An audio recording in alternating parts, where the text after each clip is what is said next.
శ్రీ సన్నిధి ప్రేక్షకులు నమస్కారం.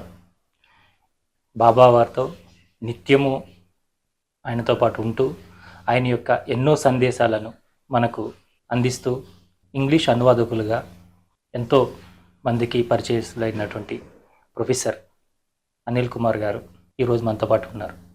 నమస్కారం. ఈ కృతజ్ఞత అనేది బాబా గారు దగ్గర నుంచి మనం తీసుకుంటండి.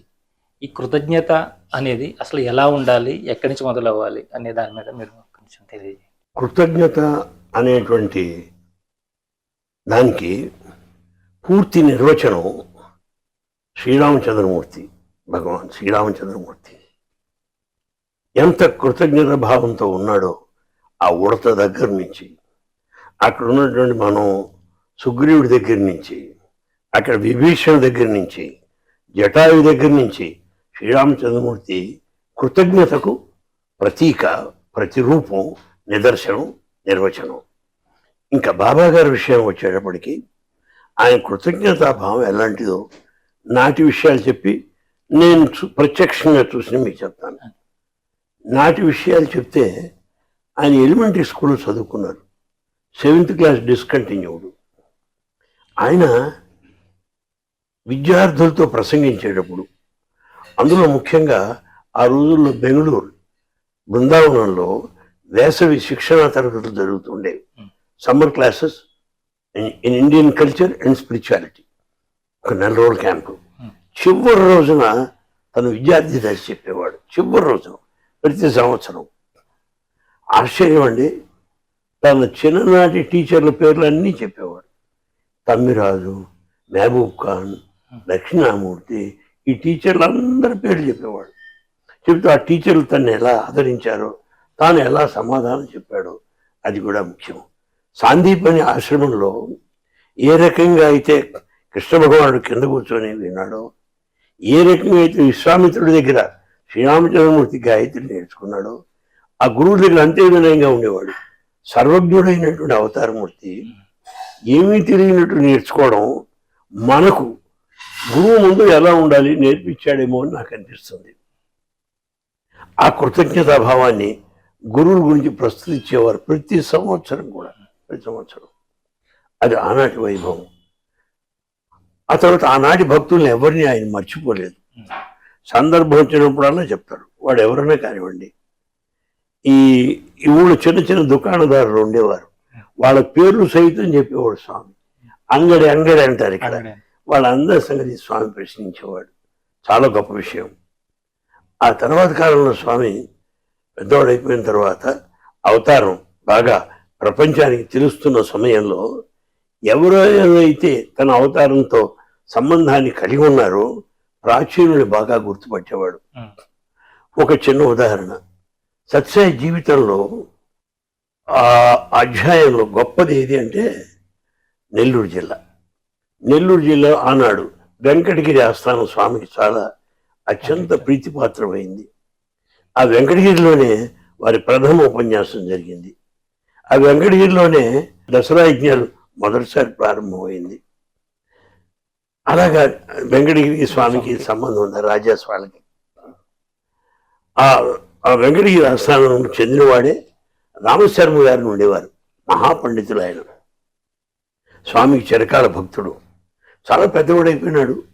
డయాబెటీస్ వచ్చింది, కళ్ళు కనపట్లేదు. దాదాపు అందరూ కింద లెక్క. ముసలివాడు. పూర్ణచంద్ర హాల్కి వచ్చాడు స్వామి దర్శనార్థం.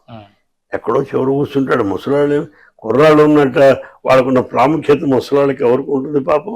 అందులో ఆనాటి వాడాయి. వెళ్ళాడు, చివరు కూర్చున్నాడు. నేను చూసి చెప్తున్నాండి. అప్పుడు నేను ఇంకా స్వామి దగ్గర రావడం కొత్త. నేను వెనకే కూర్చుంటుండేవాడిని. విఐపి ఏం కాదు, వెరీ ఇన్సిగ్నిఫికెంట్ పర్సన్. నేను వెరీ ఇంపార్టెంట్ పర్సన్. తర్వాత కాలంలో స్వామి చేశాడు, కానీ అప్పుడు ఇన్సిగ్నిఫికెంటే. నేను ఆ రామశర్మ గారు దగ్గరే కూర్చున్నాను. స్వామి వచ్చారండి. ఎక్కడో చివరి కూర్చున్నాం మేము. స్వామి అక్కడ వచ్చి అందరితో పలకరిస్తున్నారు. రామశర్మ గారు పక్కనే మనవడు ఉన్నాడు. ఒరే నాన్న, బాబా వచ్చారా, బాబా వచ్చారా అని అడుగుతున్నాడు ఆయన. ఆయన అడుగుతున్నప్పుడు స్వామి వెనకాల నిలబడి అతని శిరస్సు నిమిరి, శర్మ ఇక్కడే ఉన్నాను, వచ్చావా, చాలా సంతోషం కలిగించారు. ఎప్పటి రామశర్మ గారు, ఎంత వయస్సు, ఆయన జ్ఞాపకం పెట్టుకోవడం ఏమిటి, అది చాలా ఆశ్చర్యకరమైన విషయం.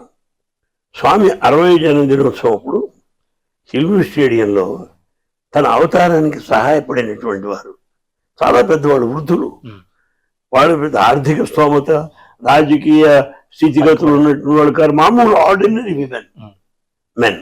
వాళ్ళు స్టేజ్ మీకు పిలిచి సత్కరించారండి. అవతార తత్వం. అలాగే ఒకసారి కూర్చున్నాను కొడైకెనాల్లో. కూర్చుంటే అందరం కూర్చున్నాం. ఆ మూల ఆవిడ నుంచి పిలువన్నారు, ఎక్కడో చెట్టు కింద కూర్చుంది. మాకేమిటి తెలుసుకోవాలని, నేను తెలిసింది చెప్పాలి. రెండు అంటుంటారు, బీబీసీ అని, బ్రిటిష్ బ్రాడ్కాస్టింగ్ కార్పొరేషన్, నేను ABC, Anil Kumar broadcasting corporation. అందరికి చెప్తేనే నాకు ఆనందం. ఎవరు స్వామి అంటే టాప్ పీపుల్ ఉన్నారు ఇక్కడ. ఆవిడెవరో ముసలాయన కూర్చొని, నేను కోయంబత్తూరుకి వెళ్ళినప్పుడు మొట్టమొదటి వంట చేసి పెట్టింది అయ్యా వీడియో అన్నాడు. అంతకని నేను చెప్పండి. అలాగే ఇంకోసారి కొడైకెనాల్ వెళ్ళినప్పుడు అండి, నేను ఆయనతో పాటు వెళ్ళేవాడిని. వెళ్తున్నప్పుడు భోజనాల దగ్గర అప్పుడు ఆల్ ఇండియా ప్రెసిడెంట్ శ్రీనివాసన్ ఉండేవారు. శ్రీనివాసన్ పిలిచి ఒక సంచి ఇచ్చారు. బాబు, ఇందులో 3 పట్టు చీరలు ఉన్నాయి, క్యాష్ కవర్లో పెట్టాను, నువ్వు వెళ్ళు.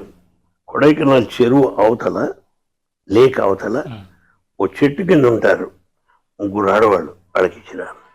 వాళ్ళు ఎవరో తెలియదు మాకు. వాళ్ళకి ఏమంటాడు ఏమిటో అనుకున్నాడు ఆయన. వెళ్ళాడు, తిరిగాడు, ఆ 3 కనపడలా. వాళ్ళ నీళ్ళ హోటల్స్ ఉంటారనుకున్నావా? వాళ్ళు పేదవాళ్ళయ్యా, అంత గొప్పగా ఉండరు. ఆ చూడు, అక్కడ ఒక డెంటిస్ట్ ఉంటాడు. ఆ అన్ని డీటెయిల్స్ స్వామి చెప్పడం ఏమిటో, దాని పక్కనే చెట్టు కింద కూర్చుంటాడు. వెళ్ళాను, ఈయన వెళ్ళాడు. స్వామి చెప్పిందేమో 3 ఆడవాళ్ళు, తెరవసి 2 ఉన్నారు. ఏం చేస్తాడు, తలపాటు చేరిచ్చాడు, ఈ క్యాష్ ఇచ్చాడు. ఆ క్యాష్ స్వామి ఏది 25,000 పైన ఉంటుంది, తక్కువ ఉండదు. వాళ్ళకి ఇచ్చేశారు. ఆయన తిరిగి వచ్చాడు. స్వామి 3 అని చెప్పారు, 2 ఉన్నారని. మధ్యాహ్నం ఆవిడ తిరిగి వెళ్ళిపోయిందయ్యా, మధురైకి వెళ్ళిపోయింది. వీళ్ళు 3 స్వామికి ఎంతో సేవ చేసేవారు. స్వామి ప్రశాంతి నిలయంలో పాటలు పాడేవారు వాళ్ళే. వాళ్ళకి ఎంతో అమూల్యమైన అవకాశం ఇచ్చారు. తర్వాత సుప్రభాతంలో వీణ వాయించేది, అందుకని పంపించాను అన్నాడండి. అది కృతజ్ఞత అంటే. కళ్ళారా చూశానండి, కళ్ళారా చూశాను. ఇప్పుడు ఉదాహరణకి బూర్గుడు రామకృష్ణ గవర్నర్ గారు, ఆయన కేరళ, పంజాబ్ అంతా చేసినవాడు. తెలంగాణ 12-15 భాషలు వచ్చినవాడు ఆయన, మహాపండితుడు. ఆయన గురించి ఆయన చెప్తుంటే పరవశించిపోయేవాడు స్వామి. ఎందుకని, ఈ బూర్గుడు రామకృష్ణ గారు స్వామి ఉపన్యాసాలు అనువదించాడు, మొట్టమొదటి ట్రాన్స్లేటర్ ఆయన. తర్వాత ఆయన్ని ఈస్ట్ ఆఫ్రికాకి తీసుకెళ్ళినవాడు ఆయన. అది ఆయన గుర్తింపు. ఎలా ఉంటుందంటే కృతజ్ఞత చెప్తానండి. స్వామి ఢిల్లీ వెళ్ళారు.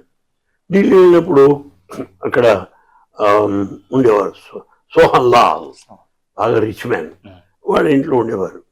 మధ్యలో స్వామి దర్శించామని బయటకు వచ్చారు. అబ్బో, స్వామి వస్తే క్యూ తక్కువ ఉంటుందండి. ఆ తిరుపతి క్షేత్రమే, తిరుపతి వెంకటేశ్వర స్వామి, సాయీశ్వరుడు ఒకే.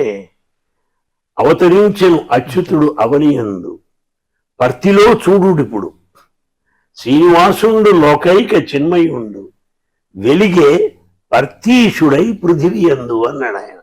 కనుక ఆ వెంకటేశ్వర స్వామి కళలు ఉన్నాయి. జనం బాగా క్యూలో ఉన్నారు. స్వామి బంగ్లాని బయటకు వచ్చి క్యూలో చూస్తున్నారు. ఆ క్యూలో కొంచెం దూరంగా పొట్టి ఆయన గాంధీ టోపీ వేసుకొని ఈ పంచ కట్టుకొచ్చాడు. స్వామి ఆయన దగ్గరికి వెళ్ళారు. ఎవరు ఆయన? బూర్గుడు రామకృష్ణ గారు. ఏమి రామకృష్ణ ఎక్కడున్నావు? ఏమి గెస్టులంతా లోపల ఉన్నారు కదా, 3 లోపలికి రావచ్చు కదా, నీవా గవర్నర్వి, ఏమి ఇక్కడ ఉంటున్నావు? అప్పుడు ఆయన అన్నాడు, స్వామి ఇక్కడికి నేను భక్తుడు హోదాగా వచ్చాను, నేను గవర్నర్గా రాలా, అందుకని నేను భక్తులతో పాటు నుంచుంటా అన్నాడు. అది ఆయన వినయ భూషణుడు, వినయ సంపన్నుడు. ఈయన భక్త పరాధీనుడు. అక్కడ ఆయన చూచి లోపల రమ్మన్నాడు. అది కృతజ్ఞతాభావం నాకు బాగా జ్ఞాపకం. బొంబాయి వెళ్ళారు స్వామి. బొంబాయిలో ఉన్నప్పుడు ఈ అనంతపురం బ్యాచ్ కొందరు వచ్చారు అక్కడికి. మనం ఏమంటాం, ఆ బొంబాయి సిటీ పెద్ద సిటీ అంతాను, అందులో అనంతపురం, గుంటూరు, ఏలూరు ఏమంటారు వాళ్ళకి.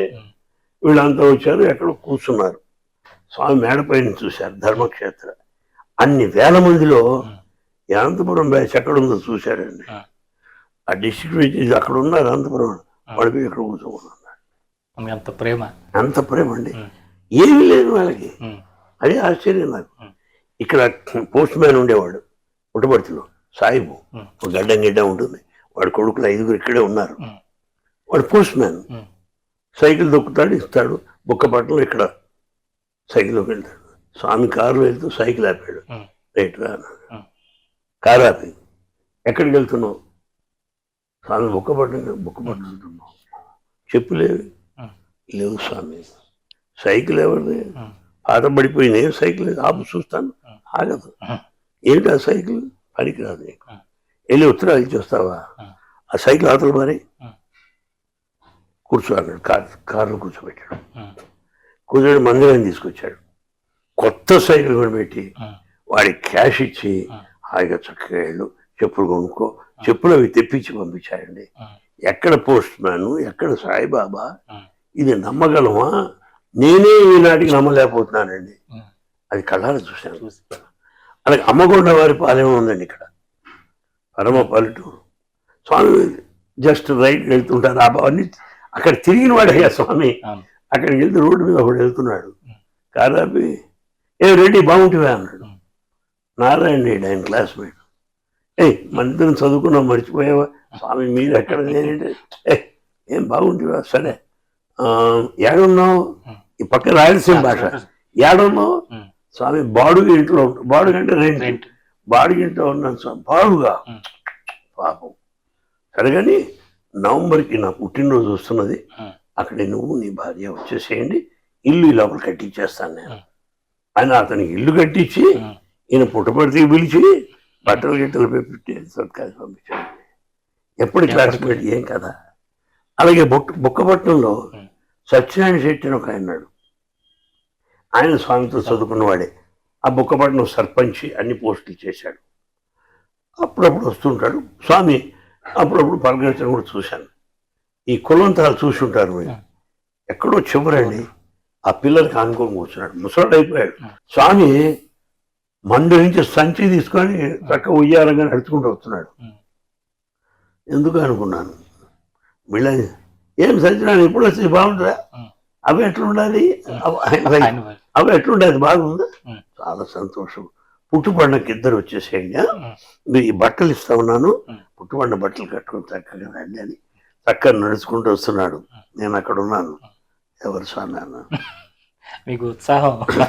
సత్యనారాయణ శెట్టి అని మాతో పాటు చదువుకున్నాడు. అది సరే, వచ్చిన అనుమానం క్షమించాలి. ఏమి ఆ బట్టలు మాకెవరికి ఇచ్చినప్పుడు ఇచ్చేవాళ్ళం కదా, సేవదల్లో ఎవరైనా ఇస్తారు, మీరు అంత దూరం నడుచుకుంటూ రావాలా స్వామి అన్నారు. చూడు బంగారు, తల్లి తన చేత్తో వడ్డిస్తేనే ఆనందం, ఎవరు పెట్టినా ఉండదు. అందరూ నా బిడ్డలే. నేను స్వయంగా ఇస్తే ఉన్న ఆనందం నాకు వారికి మరి ఎవరిచ్చినా ఉండదు. అని నేనే స్వయంగా వెళ్ళి ఇచ్చాను అండి. అబ్బా అబ్బా అబ్బా అనుకున్నాండి. అది ఆయన కృతజ్ఞతాభావం కానీ చాలా గొప్పదండి. అందరినీ తలుచుకుంటారు. సందర్భం చెప్తున్నాను. ఆయన దగ్గర 2 కుక్కలు ఉండేవి. ఓ దాని పేరు జాక్, ఇంకో దాని పేరు జెల్. ఆ 2 కుక్కలు చనిపోయాక వాటి పేరుతో సమాధి కట్టించాడు బెంగళూరులో. ఆయన బంగ్లా పక్కనే ఉన్నాయి. సాయి గీత అని ఉండేది, అది చాలా కాలం పోయింది. దానికి సమాధి మందిరం అక్కడే ఉంది చూడండి, చాలా పెద్దది. కనుక ఆయన పక్షులు మనుషులు అందరూ ఒకటే, అంత ఆయన సృష్టి. కనుక అంత కృతజ్ఞతాభావం ఉన్నటువంటి వాడు స్వామి మనుషుల పట్ల. ఎందుకండి మదనపల్లికి వెళ్ళారు. మదనపల్లి హార్స్లో ఉన్నారు, వస్తున్నారు. కారాపాడు అక్కడ దున్నపోతే వస్తుంది. ఆపరా అన్నాడు. ఈ దున్నపోతే మన కింద నుంచి మంచినీళ్ళు తెచ్చింది అక్కడ, తెలుసా అని. కారు దిగి మంచి పని చేసావు బంగారు, వెరీ గుడ్ అని భోజనం దట్టాడు. కృతజ్ఞత గురించి చాలా మంచి విషయాలు చెప్పారు గురుగారు. ఇప్పుడు ఏంటంటే ఈ అవతారమూర్తుల్ని లేదా బాబాలని కానీ దేవుళ్ళని కానీ భక్తులు ఎలాగ ప్రేమిస్తారు, వాళ్ళతో ఎలాగ ఉంటారు. కానీ వాళ్ళని జీర్ణించుకోలేకుండా, లేదంటే వారి గురించి సరైన అవగాహన లేకుండా విమర్శించే వారిని, ఇట్లాంటి వాళ్ళు అంటే మనం భక్త కన్నప్ప దగ్గర నుంచి కూడా ముందు నువ్వెవరు దేవుడు అన్నట్టు చూసిన వాళ్ళు, లేదంటే తర్వాత వాళ్ళు అలాగా సత్యసాయి గారి గురించి కూడా చాలామంది ఎన్నో రకాల ప్రచారాలు ఇవన్నీ రాస్తూ ఇవన్నీ చేస్తూ ఉండేవారు. అలాంటి వాళ్ళు తర్వాతి కాలంలో ఆయనకి ప్రియాతిప్రియమైన శిష్యులు అయిపోయిన వాళ్ళు కూడా ఎంతోమంది ఉన్నారు. అట్లా దేవుణ్ణి నమ్మకుండా, లేదంటే ఇవన్నీ నమ్మకుండా మీరు కూడా ఆ విధంగా వచ్చి ఇక్కడ మీరు ఆయనకి పూర్తిగా సరెండర్నెస్ అయిపోయారు. అలాంటి వాళ్ళ విషయాల గురించి చెప్పండి. ప్రత్యేకంగా స్వవిషయం చెప్పాలంటే వెస్ట్ బెంగాల్లో రాజా రామ్మోహన్ రాయ్ బ్రహ్మ సమాజాన్ని స్థాపించాడు. ఆ బ్రహ్మ సమాజ మతం ఆ రోజుల్లో బాగా విస్తరించింది. సరోజన్ నాయుడు, ప్రఫుల్ల చంద్రరే, రవీంద్రనాథ్ ఠాగూర్, దేవేంద్రనాథ్ ఠాగూర్, పండిత సీతానాథ్ తత్వభూషణ్, వీళ్ళంతా బ్రహ్మ సమాజకులే ఆ రోజుల్లో. ఆ బ్రహ్మ సమాజం ట్రైనింగ్ కలకటాలో ఉండేది. ఇటు మా మదర్స్ ఫాదర్స్ ఫాదర్ మాతామహులు పితామహులు వీళ్ళిద్దరు కూడా కలకటాలో ట్రైనింగ్ పొందారు. ట్రైనింగ్ వచ్చి మత ప్రచారకులుగా ఉన్నారు. ఆయనేమో గోదావరి జిల్లాల్లో, ఈయనేమో గుంటూరు జిల్లాల్లో. ఇట్లా ప్రచారం చేసినటువంటి బ్రహ్మ సమాజ కుటుంబంలో జన్మించి 3వ తరంలో చెందినవాడు నేను. మా ఇంట్లో రాముడు కృష్ణుడు ఈ ఫోటోలు ఏమీ ఉండవు. ఇంట్లో మాత్రం రోజు ప్రార్థన ఉండేది. ఆ ప్రార్థన తప్పకుండా వెళ్ళాలి, లేకపోతే మా తాతగారు సహించేవాడు కాదు. ఆ భగవంతుడు నిరాకారుడు, నిర్గుణుడు, సర్వవ్యాపకుడు, అజన్ముడు, ఏమండి ఆది అంతము లేనటువంటి వాడు. అలా ఉపనిషత్తులు భగవంతుడి గురించి ఏమి చెప్పున్నావో ఆ ఉపనిషత్ మతము బ్రహ్మ సమాజమా అనిపించేట్టుగా చెప్పేవారు ఆయన. అంత బ్రహ్మధర్మం అని ఉంటుంది, అంత ఉపనిషత్ వాక్యాలే. అలా ఉన్న నాకు 3 తరాలు మా ఇంట్లో పూజలు కానీ, పురస్కారాలు కానీ, నోములు కానీ, యజ్ఞాలు కానీ, యాగాలు కానీ ఏమి ఉండవు. అలాంటి వాడిని మెల్లిగా బ్రహ్మ సమాజం బాబా దగ్గర రావడం నాకే ఆశ్చర్యంగా ఉంది. కొందరు బ్రహ్మ సమాజకులేమో ఏమిట్రా వీడు ఇలా భ్రష్టు పడిపోయాడని అనుకుంటారు పాపం. కానీ తత్వం వాళ్ళకి తెలియదు. వాళ్ళు ఆ స్వామి యొక్క మహిమలు, స్వామి దేవుడిగా ఆరాధించే భక్తుల్ని కలుసుకొని వాళ్ళు ఒక నిర్ధారణకి, నిర్ణయానికి వచ్చి మాట్లాడుతున్నారే కానీ ఆయన తత్వము, సందేశం తెలుసుకుంటే బ్రహ్మ సమాజమునకు విరుద్ధము కాదు. సాయితత్వం కంప్లీట్ స్వామి మాట్లాడానండి. ఇందులో నేను మొట్టమొదట ఈ బ్రహ్మస్వామి వాడిని బెంగళూరు వెళ్ళానండి. వెళ్ళినప్పుడు స్వామి ఉపన్యాసం వినాలని ఉంది. అనౌన్స్ చేశారు సాయంత్రం స్వామి ఉపన్యాసం ఉంటుంది, సాయంత్రం 5 గంటలకి. నేను 1 గంట నుంచి కూర్చున్నానండి ఫస్ట్ వర్స్లో, దగ్గరగా చూడాలి, వినాలని. అది శివరాత్రి సందర్భంలో చేసిన ప్రసంగం 1972 అండి. వెళ్ళాను, అక్కడ కూర్చున్నాను. వచ్చాడు ఆయన. శివుడు గురించి చెప్తుంటే అండి అరే అనుకున్నాను. ఆయన చెప్పిన పాయింట్స్ కొన్ని మీకు చెప్తాను. శివతత్వం గురించి ఏం చెప్తూ ఉంటాము, అర్ధనారీశ్వర తత్వం అంటూ ఉంటాం. దాన్ని బాబా గారు చెప్పింది. అర్ధనారీశ్వర తత్వం అనగా పురుషుడు స్త్రీ విధానముగా భావించడం కాదు. పురుషుడు అనేటువంటి వాడు పరమాత్మ, స్త్రీమూర్తి అనేటువంటి ప్రకృతి. కనుక పురుష ప్రకృతి యొక్క సమ్మేళనమే పార్వతీ పరమేశ్వరులు అని చెప్పాయండి. వాళ్ళు జలధరించింది. బ్రహ్మ సమాజం ఒప్పుకోదు కదా, మా వాళ్ళని వ్యక్తులుగా. ఆ వ్యక్తి తత్వం మూలం చెప్పేవాడికి పురుషుడు ప్రకృతి లేదని ఎవరంటారు? అదే స్వామి చెప్పాడు. కరెంటు ప్రవహించడానికి 2 వైర్లు ఉండాలి, పురుషుడు ఉండాలి, ప్రకృతి ఉండాలి. అదే సీతారాములైనా లక్ష్మీనారాయణులైనా వాళ్ళు పురుషుడు స్త్రీలుగా భావించకూడదు. పురుష అబ్బా, ఇదే బ్రహ్మ సమాజం విరుద్ధం ఉందనిపించింది. పైగా శివుణ్ణి దిగంబరుడు అంటారు. అందరికి అర్థమయ్యేదేమిటి, ఆయన ఎలాంటి వస్త్రములు లేనివాడని. దాని స్వామి ఏమన్నాడు, దిక్కులనే అంబరముగా గలవాడు దిగంబరుడు అన్నాడు. అబ్బా, రోమాలు లెక్కపడుచుకున్నాయి నాకు. ఎంత బాగుందిరా అన్నాం. ఆ శివుని శంకరుడు అని పిలుస్తారు. శమనగా శుభములను కరాంద అందించేవాడు, సర్వ శుభములు నీకు అందించేటువంటి వాడు శంకరుడు అని చెప్పాడు. అబ్బో, ఎంత బాగుంది అనుకున్నాను. ఆ శివుని మరి యొక్క నామము కామహారి. కామం అనగా కోరిక, హారి అనగా హరించేవాడు. నీ కోరికను హరించినప్పుడు నీవేమవుతావు, నీకు మరణమే లేదు. మన జన్మ పునర్జన్మ కారణం కోరికలే. కానీ కామహారి అయినప్పుడు నువ్వు మృత్యుంజయించిన వాడు కనుక మృత్యుంజయుడు అనే పేరు. ఈ ఇంటర్ప్రిటేషన్ శివుడు గురించి ఎన్నోసార్లు చెప్పారు. చెప్తున్న బ్రహ్మ సమాజానికి ఎక్కడ వ్యతిరేకత. ఇక్కడ ఏం చెప్పాడు ఆయన, వీళ్ళు ఏమైనా విన్నారా? పోనీలే పాపం అనుకున్నాను. అట్లా వ్యతిరేకంగా ప్రవేశించిన వాళ్ళు నేను మొదటి వాడిని. క్లాసులోనే ఆయన విమర్శించేవాడిని. ఎవరైనా జుట్టు పెట్టుకుంటే ఏంటరా సాయిబాబా లాగానే వాడిని. ఒక అమ్మాయి బాబా గారు లాకెట్ తెలుసుకుంటే బయటికి పంపించాను నేను. ఉంగరం పెట్టుకుంటే బయటికి పంపించాను. అది లోగడ నా ప్రవృత్తి. అలా ఈ కోవలో ఆలోచించినప్పుడు ఆర్కే కరంజీ అని ఉంటాడు, బ్లిడ్స్ మ్యాగజైన్ ఎడిటర్. వాడు భయంకరంగా స్వామి విమర్శించేవాడు. నేను ఆ పత్రిక చదివి మాట్లాడుతుండేవాడు. అందులో చూసి ఇంక ఇదే నిజం అన్నాడు. నాకు ఇంగ్లీష్ అంటే బాగా ఇష్టం. Karanja English beautiful English. అది కొన్ని బట్టి పెట్టి చెప్పేవాడు అన్నమాట. అంత బాగుండేది. మరి అలాంటి వాడిని ఇక్కడికి ఎలా వచ్చాను అది నాకు ఆశ్చర్యంగా ఉంటుంది. పిచ్చుక కాళ్ళకి దారం కట్టి లాగి నా దగ్గర రప్పించుకుంటానన్నాడు షిరిడీనాథుడు. స్వామి ఏం చేశాడు, నా భార్యని పిచ్చుకలాగా పెట్టాడు అక్కడ. ఆవిడకి అనారోగ్యం వచ్చింది. ఆ కారణం పెట్టుకున్నాడు, నన్ను తన దగ్గర లాగాడు. మొదటి నుంచి బాగా ఈ పూజ పురస్కారాలన్నీ వాళ్ళకి అలవాటు, నాకు అది లేవు. వచ్చాము, అవసరం కోసం వచ్చాను, ఆవిడ అనారోగ్యం కోసం. అది కేవలం దర్శనం మాత్రం చేత ఆవిడ ఆరోగ్యం చేకూరేటప్పటికి నాకు ఇది ఆశ్చర్యంగా ఉంది. అప్పుడు ఆయన ఉపన్యాసాలు చదవడం ప్రారంభించారు. దాంతో అందరూ పిలవడం, నేను ఇంకా పూర్తిగా దిగిపోవడం, స్వామి దగ్గరికి వెళ్ళడం. 7 సంవత్సరాలు ఆయన మాట్లాడకపోవడం, 8వ సంవత్సరం మాట్లాడటం.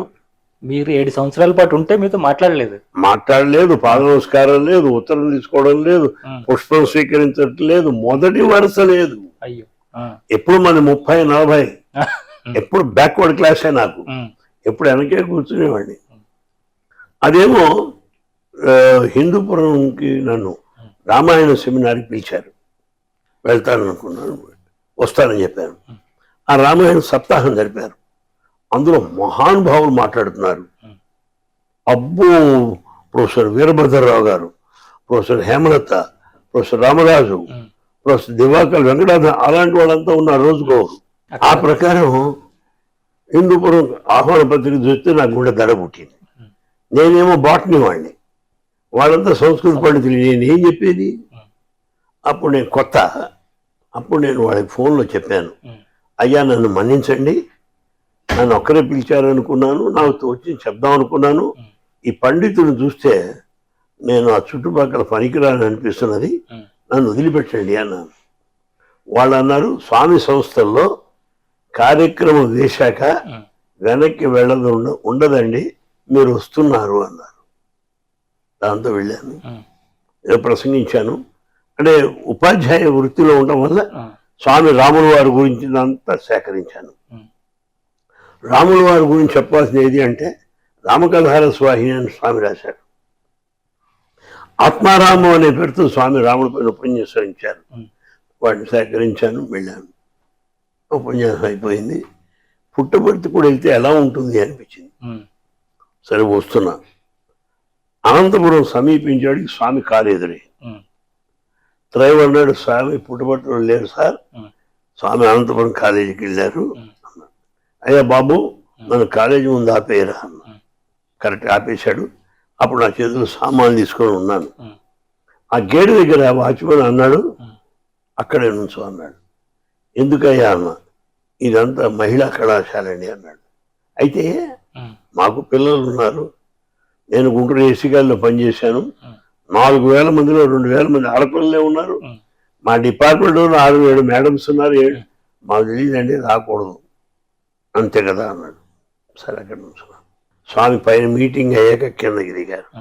నేను ఎక్కడో గేటు దగ్గర ఉన్నానండి, చాలా దూరం. ఆ వరండా ఎక్కడో చాలా దూరం అండి. ఆయన మధ్యలో ఉంచున్నాడు. ఇంకా పక్కన ఎవరు, సూరి భగవంతం గారు ఉన్నారు.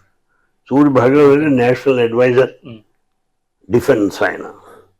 ఆయన పక్కన డాక్టర్ బాలకృష్ణ ఉన్నాడు. ఎన్జిఆర్ఐ డైరెక్టర్, ఇటు ఇటలీ ప్రెసిడెంట్ క్రాక్సీ ఉన్నాడు, అటు పక్కన సుబ్బారాయుడు ఉన్నాడు అప్పుడు మినిస్టర్. వీళ్ళంతా ఉన్నారండి. వాళ్ళంతా అటు నుంచి ఉండే మధ్యలో బావ. వాళ్ళంతా తెల్ల డ్రెస్సులు వేసుకున్నారు. మన స్వామి ఏమో ఈ కాషాయం వేసుకొని ఉంటే అంత మల్లెపూల దండ మధ్యలో గులాబీ పువ్వులాగా ఉన్నాడు. దూరం నుంచి చూస్తున్నాను, దగ్గర కనపడదు. పోను మనకి ఇదే గొప్ప. నమ్మండి నమ్మకపోండి, అక్కడి నుంచి అనిల్ కుమార్ రమ్మని పిలిచాడు నన్ను. 7 సంవత్సరాలు ఏమైంది, నా మోహన్ చూడలేదు, నన్ను బాధిస్తుంది అంటాను. అయితే నేను కూడా నన్ను కాదు అనుకున్నాను. కాపలా ఉన్నాడు కానీ నీ పేరేమన్నా అనిల్ కుమార్? నాది కాదు సార్, నేను సోమప్ప ఏదో చెప్పాడు. స్వామి మళ్ళీ పెద్దగా అనిల్ కుమార్ గుంటూరు కాలేజీ ప్రొఫెసర్ రా అన్నాడు. అప్పుడు టక్క పరిగెత్తుకుని వెళ్ళాను. అప్పుడు అందరూ కూడా పరిచయం చేశారండి. అదే మొదటిసారి. ఈయన గుంటూరు కాలేజీ పెద్ద ప్రొఫెసర్, స్వామి గురించి చాలా చక్కగా చెప్తాడు, అన్ని విషయములు తెలిసినటువంటి వాడు. అయితే ఒక విషయం చెప్పాలి మీకు, స్వామి వారితో అంటున్నాడు, రామాయణ సప్తాహం హిందూపురంలో జరిగింది. ప్రతి దినము ఒక్కొక్క పండితుడు ప్రసంగించినాడు. రాత్రి మన అనిల్ కుమార్ ప్రసంగించాడు, చాలా బాగుంది, అందరూ సంతోషించారు, చిన్న బిడ్డలు, స్త్రీలు, వృద్ధులు అనేప్పుడు నాకు సిగ్గేసింది.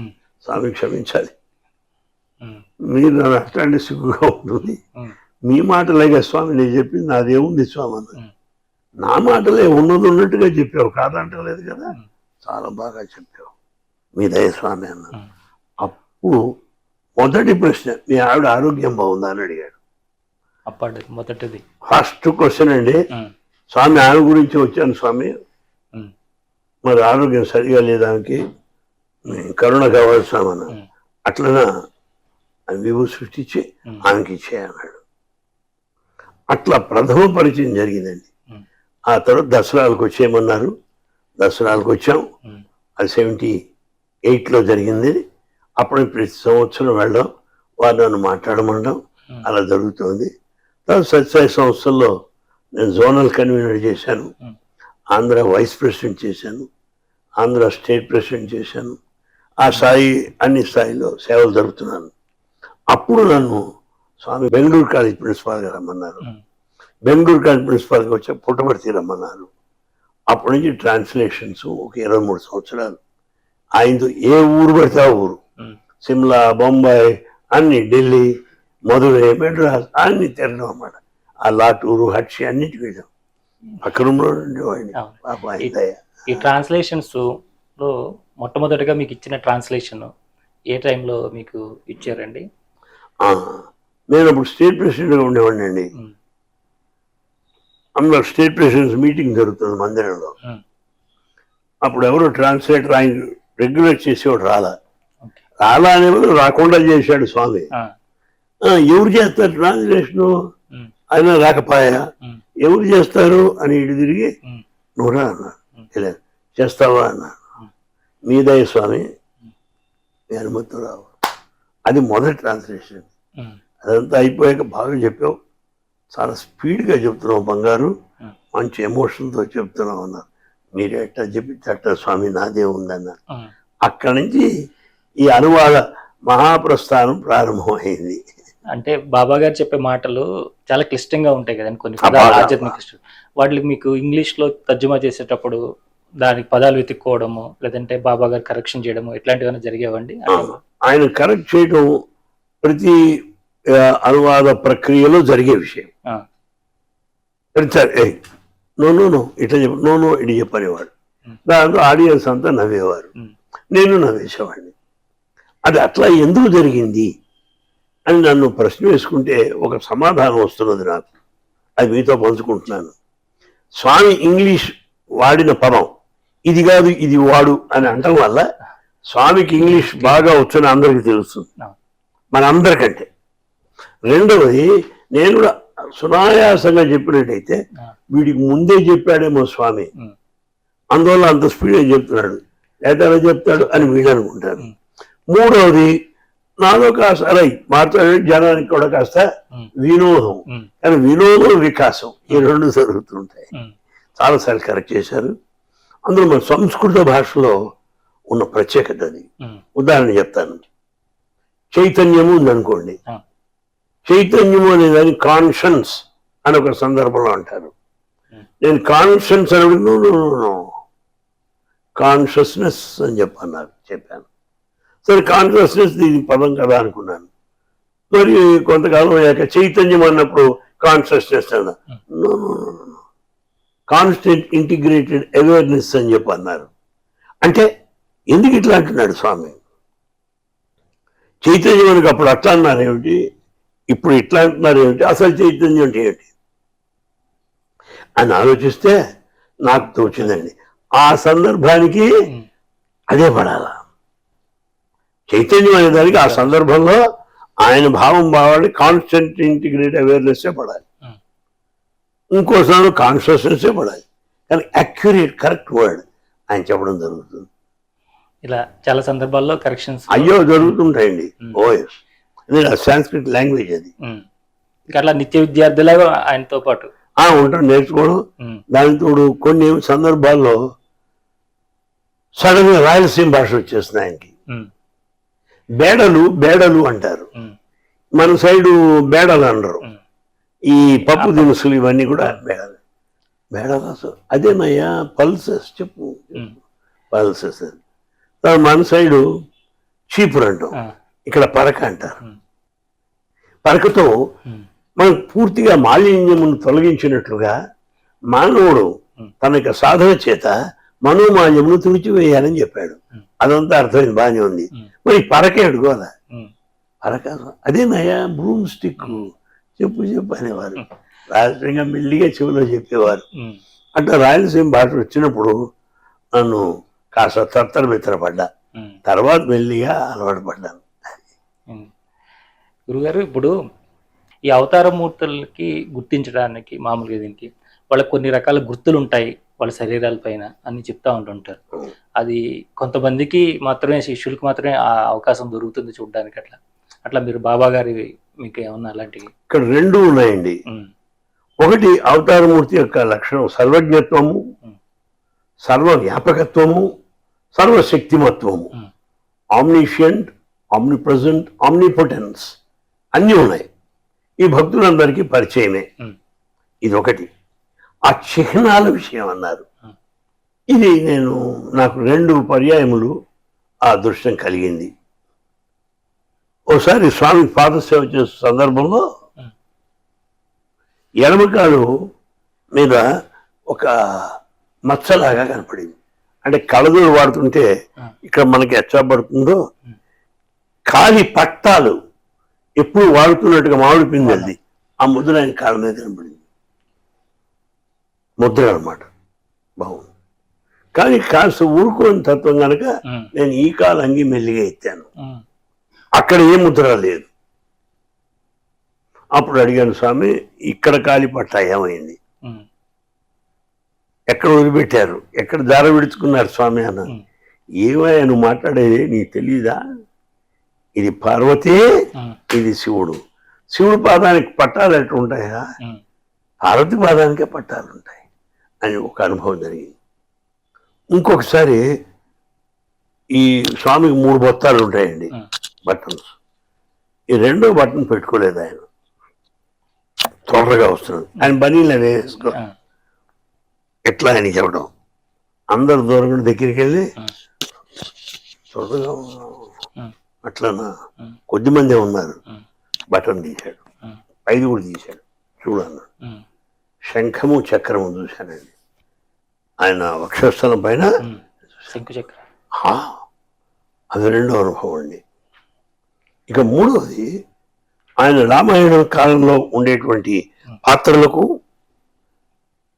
భాగవతంలో ఉండే పాత్రలకు సమన్వయం చేసి చెప్తున్నారు. అక్కడ రామాయణ కథ చెప్పడం, ఇక్కడ భాగవత కథ చెప్పడం, 2 సమానంగా రామకృష్ణ తత్వాన్ని సమన్వయపడి చెప్తున్నారు. చాలా బాగుంది. అబ్బో రమ్యంగా ఉందండి. ఆ నెలంలో క్షణంలో గడిచిపోయింది. అలా చెప్తున్న స్వామి అని ఇంత ఉంగరం సృష్టించారు. పెద్ద ఉంగరం, దానికి ఆకుపచ్చని డైమండ్ రాయి ఉన్నది అక్కడ. డైమండ్ రింగ్ అంతా ఏంటనుకున్నా ఇది శ్రీరామచంద్రమూర్తికి కళ్యాణ సమయంలో మామగారైనటువంటి జనక మహారాజు ఇచ్చిన అంగుళీకము అన్నాడు. రాముడిని చూడలేదు, సీతా కళ్యాణం తెలియదు మనకి. ఇంత పెద్ద ఉంగరమా సామాను, నీలా నాలాగా ఉంటాడు అనుకున్నావా? అజానుబాహుడయ్యా, ఆయన పర్సనాలిటీ తగ్గిందని చెప్పాడు. అప్పుడు అందరం చూసాం, దగ్గర పెట్టుకున్నాం, దండాలు పెట్టుకున్నాం. అదొక దివ్యమైనటువంటి సన్నివేశం. అయితే మీరు ఇప్పటికి గ్రహించే ఉంటారు, నేను అన్నాను రాములు వారికి కూడా మామగారు ఇచ్చేదానిపైన ఆశ ఉన్నదా? మామూలు మనుషులు మాగతే ఏంటి స్వామి, రాముడు కూడా మామగారు నమస్కారం నీకేం తెలుసు పడవ ఈ మాట పెద్ద రింగ్, దానికి గ్రీన్ స్టోన్ ఉన్నది. ఇందాకది వైట్ స్టోన్, ఇప్పుడు గ్రీన్ స్టోన్ పెద్దది. ఇది దశరథుడు ఇచ్చాడయ్యా, తండ్రి ఇచ్చాడు. ఏంటంట మాట్లాడతావు? అబ్బో సంతోషం స్వామి. ఆ తర్వాత కాలంలో ఆ సీజన్లో రామాయణం గురించి చెప్తున్నారు కదండి, ఆంజనేయ స్వామి విగ్రహం సృష్టించారు. అది ఇప్పుడు మ్యూజియంలో ఉన్నది. ఆ తర్వాత సీతాదేవి చూడమని సృష్టించి చూపించారు. అబ్బా అనుకున్నాను. అయితే నాకు రావణాసురుడికి ఏమైనా ఇచ్చారా? మా భక్తుడు కదా, సీతాదేవి హారం ఎలా ఉంటుంది, ఇది నా మనసులో ఉంది. అడిగే ధైర్యం లేదు. అది ఇది మాట్లాడుతూ రావణ బ్రహ్మ మహాభక్తుడు, చతుర్వేద పారంగతుడు, నిత్యము శివుని యొక్క అనుగ్రహమును కొరకు అభిషేకం చేసి పాత్రుడైనటువంటి వాడు, ఆత్మలింగము ప్రతిష్ఠింప చేసుకున్నటువంటి వాడు, మహాశివభక్తుడు అని చెప్తున్నారు. వింటున్నాను, నేనే ట్రాన్స్లేట్ చేస్తాను. పట్టు అన్నాడు, ఇట్లా అన్నారు. అక్కడి నుంచి ఇక్కడ దాకా హారం అండి. మొత్తం 365 శివలింగాలు ఉన్నాయండి. మొత్తం మధ్యలో 3 స్ఫటికలు, ఒకటి గ్రీన్, ఒకటి ఎల్లో, ఒకటి వైట్ శివలింగాలు. ఈ సైజు మన మోకాల దాకా వస్తుంది. రావణ బ్రహ్మ యొక్క హారం చూసావా స్వామి, చాలా గొప్పగా ఉన్నది, చాలా గొప్పగా ఉన్నది. అయితే దుర్మార్గుడు అని అంటారు కదా స్వామి, ఎందువల్ల? తెలియని వాళ్ళు అంటారయ్యా. 9 నెలలు లంకలో బంధించినప్పటికీ ఆమెను స్పృశించలేదు రావణాసురుడు, తెలుసునా? అంతేకాదు, ఈ సీతామహాసాధ్విని బంధించకపోతే శ్రీరామచంద్రమూర్తి యుద్ధానికి రాడు. శ్రీరామచంద్రమూర్తి యుద్ధానికి వస్తే తప్ప ఆయన చేతుల్లో ఈయన మరణించడు. ఆయన కోరిక ఆయన చేతిలో మరణించాలని. ఎందుకని? మరణానంతరం తిరిగి జయ విజయులుగా ఆయన సింహాసనం ద్వారా ఉండాలయ్యా. ఏ దుర్మార్గుడు అంటావు, మీకు తెలియదయ్యా. స్వామి యొక్క వివరణలో వర్ణనలో ప్రత్యేకత ఏమి అంటే, ప్రతి పాత్ర కూడా మహోన్నతంగా చిత్రీకరిస్తారండి. ఏ పాత్రను తీసేయడానికి వీల్లేదు. దాని ఔచిత్యం దానికి ఉంటుంది, చాలా ఔన్నత్యం దానికి ఉంటుంది. కైక దుర్మార్గం ఎవడు చెప్పాడు? దుర్మార్గం కైక కౌసల్య రాముని ప్రేమించిన దానికంటే రాముని ఎక్కువ ప్రేమించింది. కానీ ఆ వరములు అడక్కపోయినట్టయితే ఈయన వెళ్ళేవాడు కాదు వనవాసం. ఆయన అక్కడికి వెళ్ళకపోతే రావణ సంహారం జరిగేది కాదు. ఏమై కైకి చెడ్డదంటా అంటాడు. మీరు ఎవరి గురించి చెప్పండి, ఎవరిని చెడ్డ దుష్ట పాత్ర అని స్వామానుడు ఆ పాత్రలో ఉండే ఔచిత్యాన్ని, ఆ పాత్రలో ఉన్నటువంటి గుణగణాలను, ఆదర్శాన్ని చెప్పి చూస్తాడు. అంటే he glorifies every role in our epics. He will never underestimate or undermine any character. అది నాకు చాలా గొప్పగా ఉంది. సందర్భం నేను చెప్తున్నాను, ద్రౌపది నవ్వింది కదా స్వామి. ఏమిటి అన్నబట్టం చెప్పండి? దానివల్ల కదా భారత యుద్ధం జరిగింది. ఎందుకు అన్నబట్ట? ఎవడు చెప్పాడు నీకు? నవ్విందా? ఏ అంత చిల్లర మనిషి అనుకున్నావా? ద్రౌపది ఎవరు అనుకుంటున్నావు? మహారాణి, తెలుసా? అట్లా నవ్వుతుందా? అప్పుడే అభ్యంగన స్నానం చేసి వస్తున్నది. చెలికెత్తులు మాట్లాడుకుంటూ నవ్వుతున్నారు. 10 మంది నవ్వుతుంటే నీకు కూడా నవ్వు వస్తుంది. ఏమిటి ఆ చెలికెత్తులు నవ్వుతున్నారనుకో, తాను నవ్వింది. దుష్టుడైన దుర్యోధనుడు తానుని చూసి నవ్వింది అనుకున్నాడు. అది దుర్యోధనుడు తప్పు గప్ప ద్రౌపది కాదు అన్నాడు. అట్లా ఒక పాత్ర కవచిచ్చా అని చెప్తుంటే అబ్బా పూర్వం ఎప్పుడు వెళ్ళలేదే అనుకున్నాను. అలాగే అభిమన్యుడి గురించి చెప్తాడు. అభిమన్యుడు ఎవరు అనుకున్నావు? అభిమానులు గలవాడు అభిమన్యుడు. అయ్యో భార్య గర్భవతే, అయ్యో తండ్రి ఇంట్లో లేడే, నన్ను యుద్ధానికి పంపారే అన్న అభిమానము కలిగి ఉండడు చేత అతడు మరణం చెందాడు. కానీ అర్జునుడు అలా కాదే, ఈ అభిమాన మమకారము త్యజించినట్టు వాడు కనుకనే పద్మవ్యూహంలో దొరబడటము తెలుసు, పద్మవ్యూహం నుండి బయటపడడం తెలుసు. అట్లా చెప్తారండి. ఎన్నెన్నో విశేషాలు, పౌరాణిక గాథలకి అంతరార్థాలు చెప్తుంటే ఆశ్చర్యంగా ఉంటుంది. స్వామివారు శివోహం అని లేదా శివం అని పేరు పెట్టారు కదండి. శివం అనే పేరు వెనకన ఆ శివలింగాను గురించి, అసలు శివలింగం గురించి ఆయన ఎటువంటి వర్ణాన్ని ఇచ్చారు, శివుడి గురించి ఎలాంటి వర్ణాన్ని ఇచ్చారండి? ఇప్పుడు మనం అనుకున్నాం కదండి, శివతత్వం అన్ని చెప్పాను, కమహారి దిగంబరుడు ఇవన్నీ చెప్పారు. అవును. శివం హైదరాబాద్ బిల్డింగ్ ప్రారంభం సందర్భంలో కూడా స్వామి చెప్పారు, శివం అంటే మంగళము అని అర్థం, శివం ఆ చైతన్యము అని అర్థం. ఆ శివం మనలో ఉండటం వల్ల ఇంత సజీవులుగా ఉన్నాం. ఆ శివం మనలో ఎప్పుడైతే లేదో శవంగా మారిపోతాం. శివతత్వం ఉంటుంది శివం, శివతత్వం లేకపోతే శవం.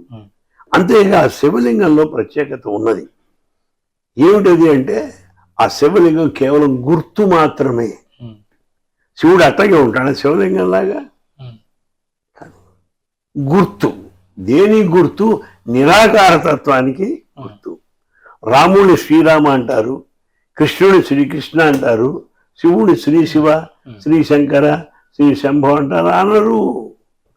వాళ్ళు మానవులుగా వచ్చారు గనక మంగళత్వమును తెలియజేయడం కొరకు శ్రీరామ శ్రీకృష్ణ అని చెప్పడం జరిగింది. శివుడు తత్వం నిరాకారుడు, కానీ శివలింగం అనే గుర్తు శివం అనే తత్వముని తీసుకెళ్లేటువంటిది. అది ఎటువంటి శివతత్వము? సదాశివం, నిత్యము మంగళము నీకు ప్రసాదించేటువంటిదే సదాశివలింగం. అంతేనా?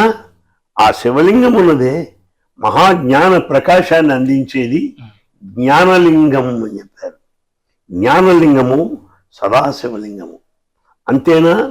ఆ శివలింగ తత్వము, శివతత్వము వ్యక్తిలో ఉన్నది, సమిష్టిలో ఉన్నది, సమస్త చరాచర సృష్టిలో వ్యాపించి ఉన్నది. అండపిండ బ్రహ్మాండలింగము అన్నారు. అండలింగము మైక్రోకాజం, బ్రహ్మాండము macrocosm, Shivam is energy spread everywhere. అండపిండ బ్రహ్మాండలింగము, సదాశివలింగము, జ్యోతిర్లింగము అని శివలింగం గురించి చెప్తూ వచ్చాడు. ఇప్పుడు మనకి ఇవన్నీ కాళ్ళు చేతులు ఉన్నాయి, ఇవి అంగములు అని పేరు. ఈ అంగములు ఎట్లా పనిచేస్తున్నాయి? ఇందులో చైతన్య శక్తి చేయలేస్తున్నది చైతన్యం కనుక ఈ అంగములలో ఉన్నటువంటి చైతన్య శక్తి జంగము. ఈ అంగములన్నీ కలిసి పనిచేస్తూ ఉంటాయి. అంతేగాని చేతులు ఇటు కాళ్ళు అటు పోవు, కలిసి పనిచేసే సంగము. కానీ అంగములో ఉన్న సంగము, సంగములో ఉన్న జంగము, జంగములో ఉన్న లింగము. ఇలా శివతత్వం గురించి చెప్తూ ఉంటే ఎంత గొప్పగా ఉంటుందో. మరీ విశేషం అంటే ఎవరో వచ్చి చెప్తున్నారు, స్వామి మా అబ్బాయి నా మాట విండాలా, మా ఆవిడ మాట విండాలా, మీరేదో చెప్పాలి. అప్పుడు స్వామి అన్నాడు, నా సంసారం కూడా అలాగే ఉందన్నాడు. ఏమిటి నీ సంసారం? చెప్తున్నాడు. ఎవరయ్యా? వినాయకుడు ఉన్నాడు. ఆ వినాయకుడు ఉన్నది ఏమిటి? ఏనుగు మొహం. తల్లి వాహనం ఏమిటి? సింహం. ఈ సింహం కళ్ళలోకి వస్తే ఏనుగు చచ్చిపోతుంది. ఆ ఇద్దరికి పడదు కదా, ఆలోచించు. ఇక రెండో కుమారుడు వాహనం ఏమిటి? నెమలి, సుబ్రహ్మణ్య స్వామి వాహనం. శివుడు ధరించింది ఏమిటి? పావులు. పావులకి నెమలికి క్షణం పడదు. చూడండి. పోనీ ఆ శివుడు ఎట్లున్నాడా? ఇక్కడేమో అగ్ని, ఇక్కడేమో నీళ్లు, ఆ రెండు క్షణం పడవు. ఆయన ఉండేది ఎక్కడ? శ్మశానంలో. ఆవిడ ఉండేది ఎక్కడ? కైలాసంలో. ఆవిడేమో అన్ని భూషణాలు ధరించుంటుంది, ఆయనేమో దిగంబరుడు. వాళ్ళకి సరిపోయిందా? అయిన శివపార్వతులు మహత్తరుడు అయినటువంటి జంట.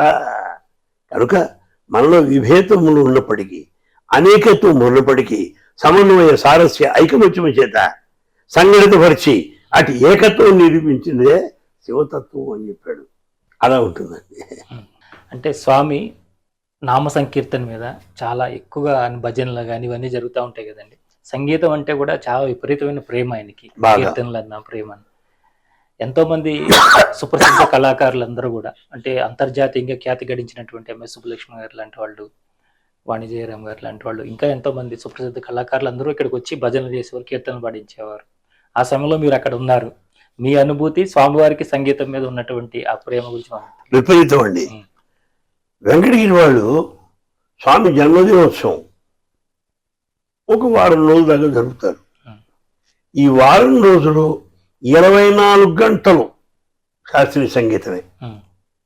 వెంకటగిరి ఆస్థానంలో మృదంగంలో కానీ, వీణలో కానీ, వైలిన్ కానీ, గాత్రం కానీ వీటిలో నిష్ణాతులైన వాళ్ళంతా వచ్చేవారు ఆస్థానానికి. అక్కడ రానివాడు ఏ పేరు ప్రసిద్ధి ప్రతిష్ట లేనివాడని అనుకోవాలి.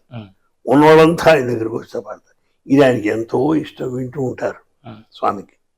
ఎందువల్ల తానే సరస్వతి స్వరూపుడు, తానే అద్భుతమైన గాయకుడు. స్వామి భజనలు చూస్తుంటే అదిరిపోతుంది మనకి. అబ్బో, ఆ రాగాలు, ఆ స్వరాలు చాలా అభిమానం. అందులో త్యాగరాజ కీర్తనలు బాగా ఇష్టం. ఎందువల్ల ఆయన అడిగాం, స్వామి మరి అన్నమయ్య తక్కువడా, ఏం త్యాగరాజు గొప్ప అంటారు అని అడిగాను. ఏమిటో నాకు ఇలాంటి ప్రశ్నలు అడిగే అవకాశాలు వేల అవకాశాలు ఇచ్చాడు ఆయన. ఆయన దయ, ఆయన అవకాశం పెట్టి మనం మాట్లాడతాం కానీ లేకపోతే నోరు ఎత్తగలమా? ఆయన చూస్తేనే కాళ్ళు వణుకుతాయి. ఇంకా ప్రశ్న కూడా మన జన్మకి ఆయన దయ అడిగిచ్చాడు. ఎందువల్ల నేను 10 మంది చెప్తా, అది అయ్యి ఉండవచ్చు అన్న భావం. అన్నమయ్య కీర్తన ప్రసిద్ధం కాదా, నేను త్యాగరాజానా అని అడిగాను. అప్పుడు చెప్తున్నాడు స్వామి, త్యాగరాజు కీర్తన ప్రతిదీ సంఘటనలను అనుసరించి ఏర్పడింది.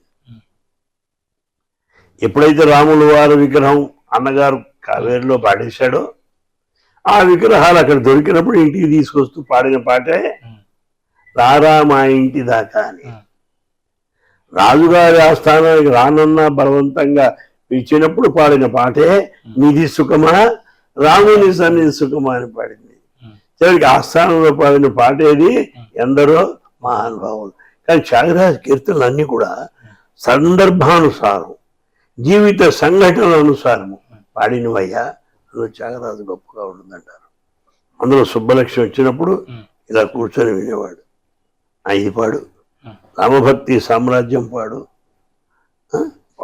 సరస సమాధానం పాడు, అన్ని అడిగి కోసలు కోసలు పాడించుకునేవారండి ఆవిడ చేత. ఆవిడ పరవశించి పాడేది. ఎందుకంటే సాక్షాత్ రామచంద్రమూర్తి ఎవరు? త్యాగరాజు ఆరాధ్య దైవం. త్యాగరాజు ఆరాధ్య దైవం రాముని సన్నిధిలో ఈవిడ ఈ రాముని సన్నిధిలో పాడుతూ ఉంటే పరవశంలో ఆశ్చర్యం ఉంది. ఇది అయిపోయాక ఒక సంవత్సరం బెంగళూరులో 108 వజ్రాల హారాన్ని సృష్టించాను. ఇస్తే పుచ్చుకుంటే ఆవిడైంది, స్వామి నన్ను అందరూ ఆహ్వానిస్తారు. ఈ కచేరీ ద్వారా వచ్చిన చందాలతో యూనివర్సిటీలు, కాలేజీలు, హాస్పిటళ్ళు పెట్టడం జరిగింది.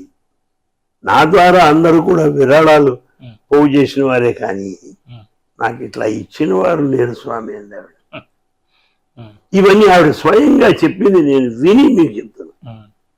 ఏదో పుస్తకాలు ఎవరో చెప్పగా కాదు, ఆవిడే స్వయంగా ఓ సభలో చెప్పింది. ఇచ్చాను. ఇచ్చాక అప్పుడు సామన్నారు, సుబ్బలక్ష్మి నా చెయ్యి ఎప్పుడు పైనే ఉంటుంది, కింద ఉండదు, పైనే ఉండదు. ఆవిడ ఎంత ఆనందపడిపోయిందో. అలాగే ఘంటసాల చివరి దర్శనం స్వామి దగ్గరికి వచ్చాడు. మనకంటే ఘంటసాల గొప్పవాడు. సాయి భక్తులు స్వామిని చూస్తారు కానీ ఘంటసాల చూడరు.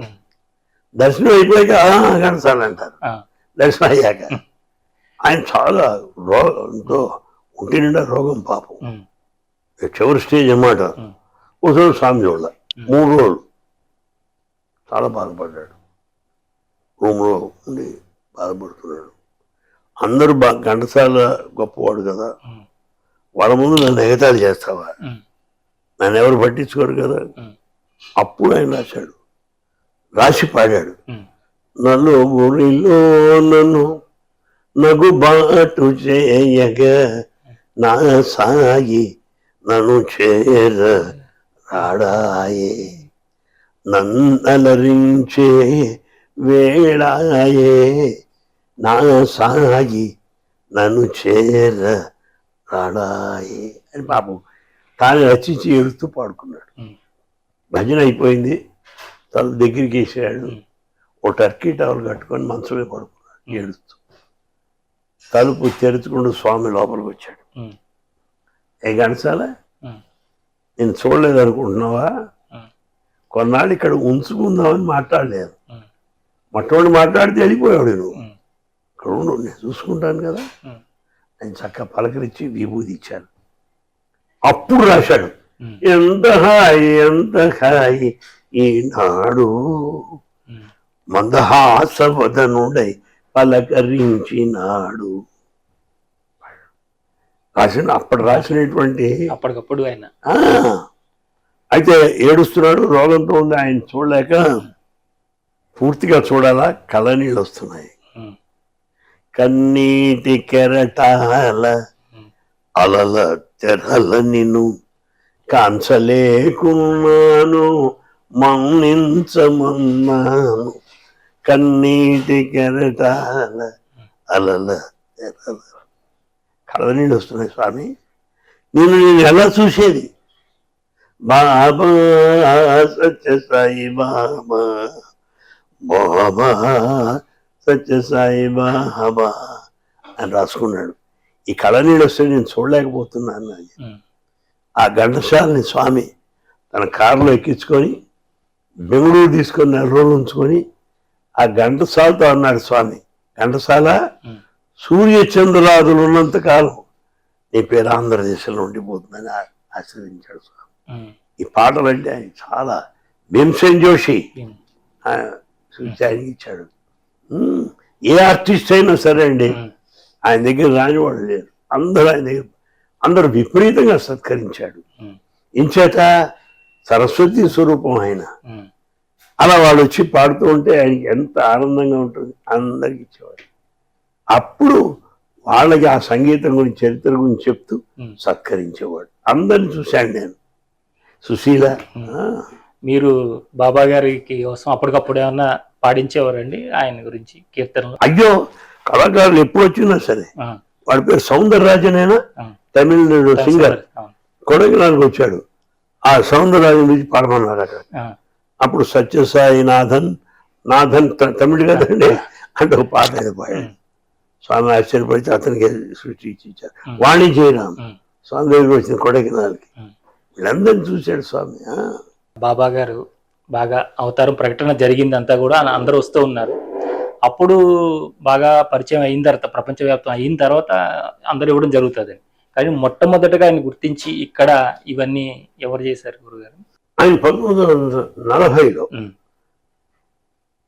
నేను సాయిని తెలియము నిక్కముగను, పాసే నాకు మీతోడి సంబంధం ఇంకా కాదు నన్పట్ట ఎట్టి ఘనునికైనా, కాదు నన్పట్ట ఎట్టి ఘనునికైనా అని చెప్పాడు. నేను సాయిని తెలియము నిక్కముగాను, మమత బాయువు యత్నమున్నాను. No more of attachment, no more efforts to know my divinity. నా దివ్యత్వాన్ని తెలుసుకునే ప్రయత్నాలు పనికిరావు. మమత బాయువు, నో మోర్ ఆఫ్ అటాచ్మెంట్. పాసే నాకు మీతోడు సంబంధం ఇంకా, అని నాకు నా కుటుంబానికి సంబంధం లేదు అని చెప్పాడు 1940లో. చెప్పి వెంటనే ఆ బుక్కపట్నంలో ఓ రాయి పైన కూర్చున్నాడు. ఇంటితో సంబంధం లేనాడు, పుస్తకాలు ఇసిరి పారేశాడు. అప్పుడు ఆయన మొట్టమొదటి పాట, మనస బజ్జరే గురు చరణం దుస్తర భవ సాగర తరణం గురు మహారాజ్ గురు జై జై సాయినాథ సద్గురు జై జై. అది నేర్పాడు వాళ్ళకి. ఓం నమ శివాయ, ఓం నమ శివాయ, ఓం నమ శివాయ, శివాయ నమ ఓం. అరుణాచల శివ, అరుణాచల శివ, అరుణాచల శివ, అరుణ శివో మానస భజరే గురు చరణం దోస్తర భవ సాగర తరణం ఓంకారం భవ ఓంకారం భవ ఓంకారం భవ ఓ నమ బాబా మానస భజరే. అది మొదటి నేర్పిన భజన అన్నమాట. ఆ దాంతో ఆ చుట్టుపక్కల గ్రామాలు రావడం, తల్లి వచ్చేసింది, నాయన ఇక్కడ ఉండిపోతే అంటారా అని ఏడిచింది. అప్పుడు ఆ తల్లిని మన్నించడం కోసం పుట్టపర్తికి వచ్చాడు. అప్పుడు తల్లి ఇది వదిలిపెట్టాడను అని మాట ఇవ్వమన్నాడు. మాట ఇచ్చాడు ఆయన. అందరు ఇక్కడే ఉండిపోయాడు. అవుతారు. అప్పటి నుంచి రాజులంతా రావడం ప్రారంభించారు. మైసూరు రాజా, ఆంధ్రదేశంలో చల్లపల్లి రాజా, బొబ్బిలి రాజా, నూజివీడు రాజా అందరు స్వామి భక్తులే. జామ్నగర్ నుంచి రాణి వాళ్ళ దగ్గరికి వచ్చిన చించోడి రాణి, మైసూరు రాజాస్ అందరూ అన్ని రావడం. అంటే ఎక్కడైతే కమలం వికసించిందో దూర తీరాల నుంచి భ్రమరం వస్తుంది అక్కడికి. అంతే కదండి. తేనెటీగలు తేనె కోసం వస్తాయి. అంతే స్వామి దగ్గర ఉన్నటువంటి ఆ మహత్తర దివ్యత్వాన్ని అనుభవించడానికి సుదూర తీరాల నుండి వచ్చిన వాళ్ళంతా ఇక్కడ ప్రయాణించి వచ్చినటువంటి వారే. వాళ్ళంతా కలిసి ఈ నిర్మాణం అంతా జరిగింది స్వామి సంకల్పానుసారం. అంటే ఈ హృదయానికి, మెదడుకి, బ్రెయిన్కి, హార్ట్కి ఉన్నటువంటి రిలేషన్ గురించి, ఆ హృదయ కమలం వికసించడం గురించి బాబా గారు చాలా మంచి విషయాలు చెప్పారని చెప్తా ఉంటారు. హెడ్ అండ్ హార్ట్ రెండు, అండ్ హ్యాండ్. హ్యాండ్స్తో సేవ్ చేయి. ఎలాగా? జనక మహారాజు లాగా. హెడ్తో చింతించు. ఎలాగా? ఆదిశంకరుల వలె. హార్ట్తో కరుణము కలిగి ఉండు బుద్ధ భగవానుడి వలె. హెడ్, హార్ట్ అండ్ హ్యాండ్ ఇవి చెప్తూ ఉంటారు. హెడ్ అనేది లౌకికము, హార్ట్ అనేది పారమార్థికము. హెడ్ అనేది నీ యొక్క కన్వీనియన్స్ కోసం ఉండేది. ఈ హార్ట్ అనే కన్విక్షన్, విలువలతో కూడుకున్నది అని హెడ్, హార్ట్ గురించి చెప్తూ ఉంటారు. చెప్తూ ఒకసారి కృష్ణుడి గురించి నేను అడిగాను. కృష్ణుడికి ఏదో అష్టభార్యలట, పైగా 16,000 మంది గోపికలట. ఏడు స్వామి ఇదంతా. నువ్వు చెప్పేది సినిమా కృష్ణుడు కాదు. అష్టభార్యలు అంటే ఏమిటి? అష్టదళముల పుష్పము. అష్టదళం ఏమిటి? అవి అష్టదళములు. అహింసా ప్రథమం పుష్పం, సర్వభూత దయా పుష్పం, పుష్పం ఇంద్రియ నిగ్రహం, తప పుష్పం, సత్య పుష్పం, శాంతి పుష్పం, క్షమా పుష్పం, ధ్యాన పుష్పం.